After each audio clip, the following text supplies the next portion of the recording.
Hello, hello, hello. Come on in, come on in. Going to have another wealth talk today. So, I shared with you the overview of this series of talks: biblical principles, the what and why, earn high, spend low, invest, pass wealth on.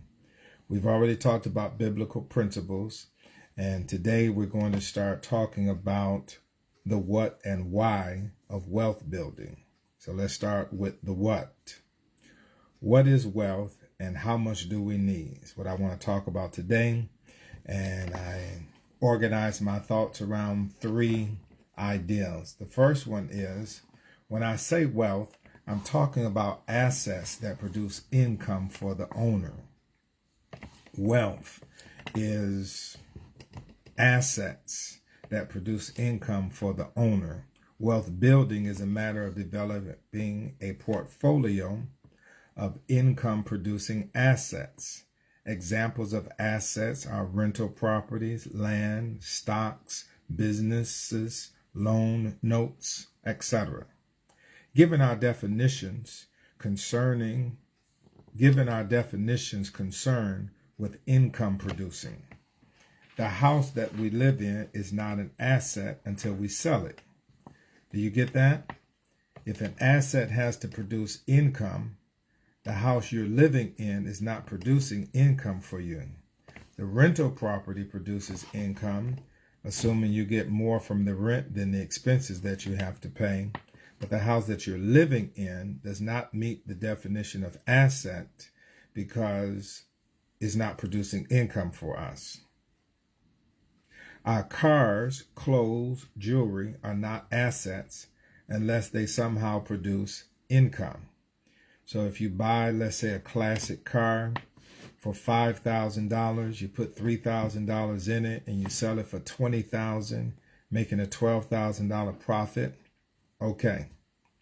But if you buy a car for $20,000, you drive it for 3 years and now it's only worth $10,000, that was never an asset for you. Your clothes are rarely an asset. Jewelry is normally not an asset. That we don't normally sell our jewelry. We normally buy it to wear it, pass it on to somebody else, and sometimes our children don't even want to wear our jewelry. All right? So these are more consumer items. So what is wealth? Wealth, we're talking about assets that produce income. Produce income is the key phrase. Second, we should strive to have enough wealth to produce enough income to cover our living expenses. For example, if your living expenses are $63,000 a year, that's the median household income in 2019 dollars, according to the U.S. Census Bureau, $63,000 a year for your household, and your wealth produces 8% return on investment, you will need at least $787,500 in wealth to be financially independent. Do you get that math? $787,500 times 8% a year equals $63,000 a year. Now this is rough math because there's no allowance for taxes, inflation, etc. Also notice that if our living expenses were $50,000 instead of $63,000, we would only need $625,000 compared to if our living expenses were $100,000, in which case we would need $1.25 million. It's also noteworthy that the higher your return on investment, the lower amount of wealth you need. And the lower your return on investment, the more wealth you need. Think about how 1% of $800,000 is only $8,000 for the year. That's not going to work. 10% of $800,000 is $100,000 a year. That's great, but now you want to consider the risk involved with a 10% a year return. All right? So I know math is not everybody's favorite subject, but just bear with me here. when we're talking about being wealthy, you don't necessarily have to be a multi-millionaire. You definitely don't have to be a billionaire if your definition of being wealthy is you have enough assets that produce enough income for you to live on. If that's our working definition, I have enough money coming in from my assets to cover my living expenses. That's what I mean when I say wealthy. Then this is really relative, isn't it? How much are my living expenses is a very important question. Am I at the median for Americans based on 2019 numbers? That's about $63,000 a year. Is my number lower because it's easier to reach $50,000 a year income from your investments than it is to reach $63,000 a year return?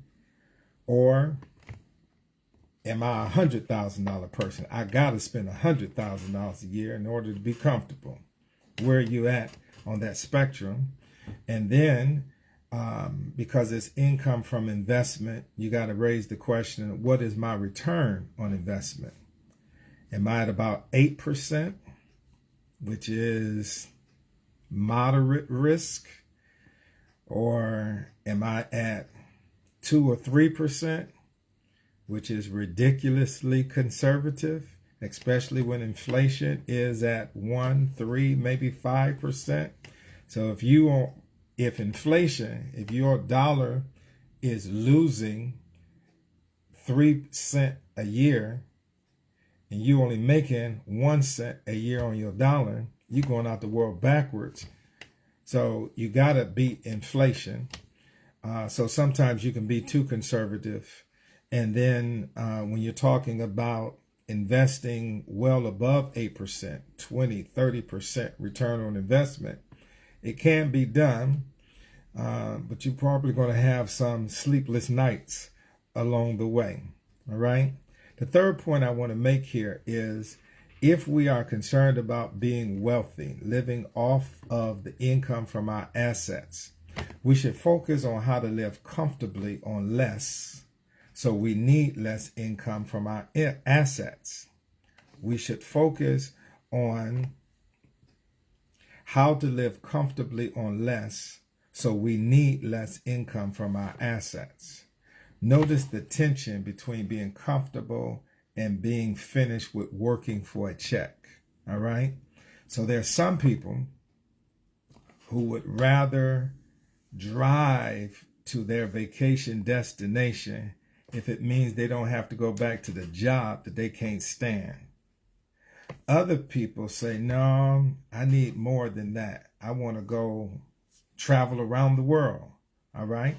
If you want to travel around the world, then you're going to need more money than the person that's willing to just drive down to Nashville or drive down to Memphis, Tennessee. All right. So you got to find that happy medium for you. What's the balancing? What's the equilibrium between you having a comfortable lifestyle and you having enough money to finance it? And then we should focus on how to get more income from our investments. However, as I said before, there's tension between return on investment and risk. The higher your rate of return, the more risky your investment is. However, there's risk on the other end. The more conservative your investment, the higher the risk that inflation eats up whatever return you make.